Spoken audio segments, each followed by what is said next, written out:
This animation will explain the basic principle of AR-15 style rifles, such as the M16.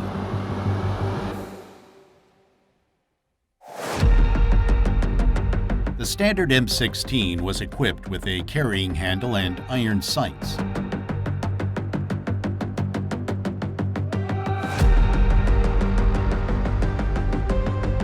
The rear and the front sight could be adjusted with a cartridge to zero the rifle. A low-light level sight system for the M16 was also available. It featured a rear sight with a larger aperture of 7mm and a front sight with radioactive tritium for visible light at night. Newer versions have been equipped with a low-light level system and an elevation knob for better targeting.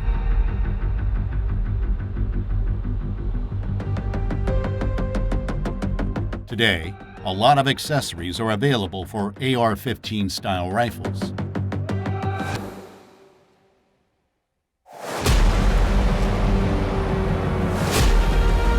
Fluted barrels save weight and dissipate heat easily.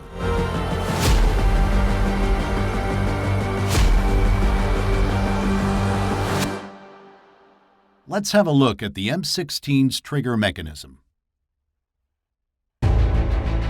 Initially, the M16 assault rifle could fire in semi-automatic and fully automatic mode. When in safe mode, the trigger cannot be pulled because of the selector's shape. When the selector is moved to semi-automatic mode, the recess in the bottom of the selector allows the trigger to move when it is pulled. As soon as the trigger is pulled, it releases the hammer. When the bolt carrier pushes down the hammer, the disconnector locks it in place.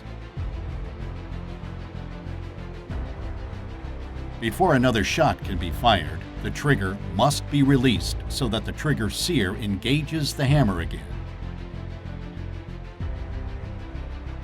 In fully automatic mode, the trigger can move freely, whereas the disconnector stays at its position.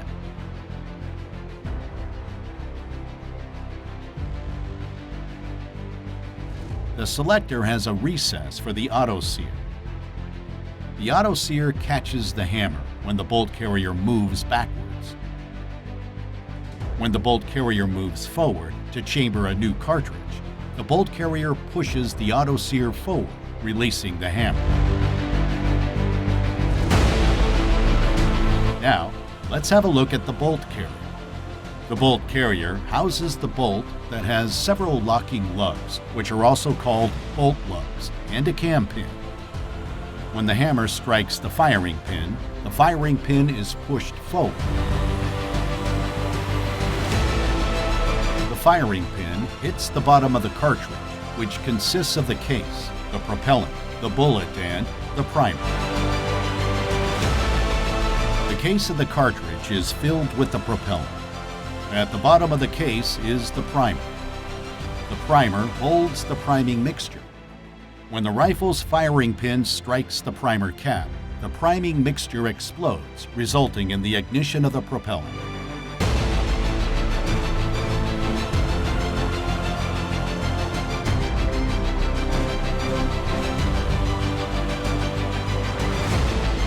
The propellant is available in different shapes and mixtures.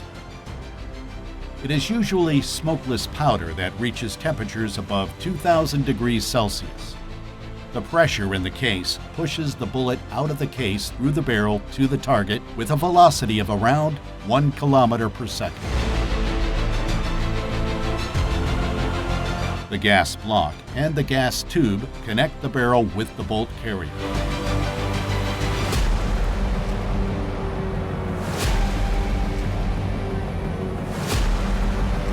Pressure provided by the propellant is transmitted to the bolt carrier. Consequently, it is pushed back.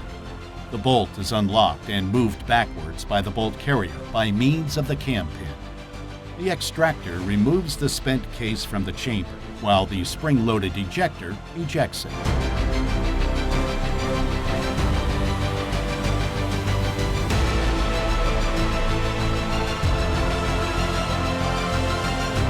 The buffer spring is compressed and ready to release the stored energy. Consequently, it will push the bolt carrier back to its initial position. The bolt chambers a new cartridge.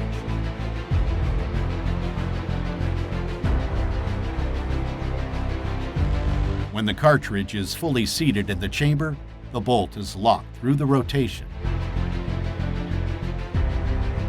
Let's see it again from another perspective.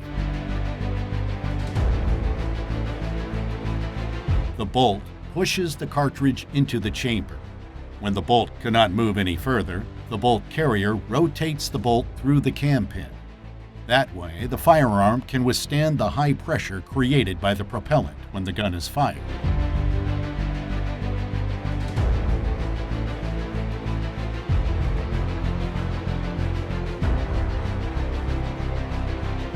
Let's see again the locking mechanism.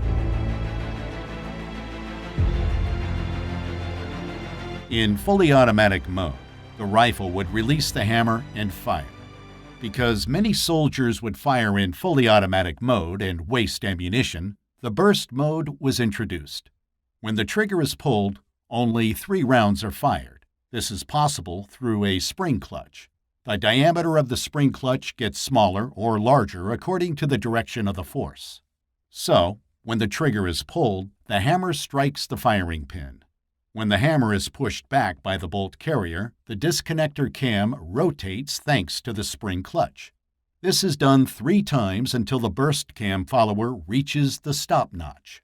Because the stop notch is deeper, the disconnector holds back the hammer.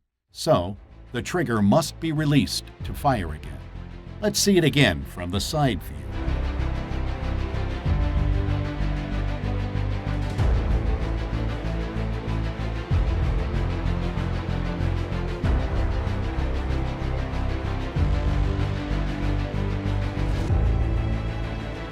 The civilian AR-15 can only fire in semi-automatic mode. It does not have parts and recesses needed for fully automatic firing. Furthermore, the lower receiver does not have room for the auto-sear, and only a full auto bolt carrier can trip the auto-sear. The M16 and other AR-15 style rifles usually use direct impingement to cycle the action. So, when the bolt carrier moves backwards, residue can enter the upper receiver and other parts.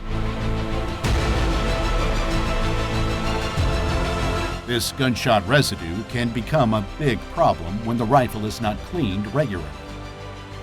Let's have a look at the upper receiver.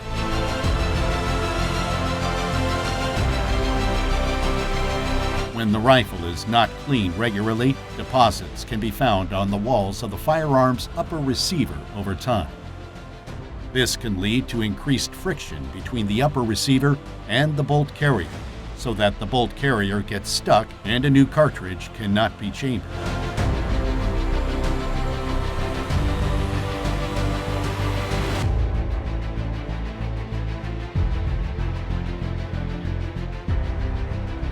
Here, the forward assist can help. Pushing the forward assist plunger will move the bolt carrier forward, thanks to the notches. This can be done until the bolt is locked and the rifle is ready to fire. Flash hiders are common on military rifles. Flash suppressors hide the flash so that the soldier is not blinded in low-light shooting conditions. They do this by dispersing the burning gases so that they cool much faster. When the magazine is empty, the spring-loaded magazine follower, which pushes the cartridges to the top of the magazine, pushes up the bolt catch.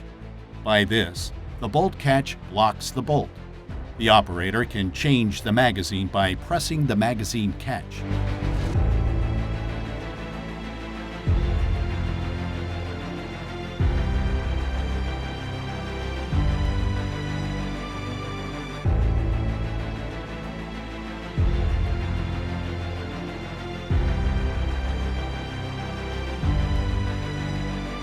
Pushing the bolt catch will release the bolt.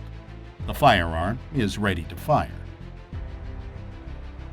Manually charging the gun is also possible. The charging handle allows the operator to move the bolt carrier to the rear. Releasing it will chamber a new cartridge.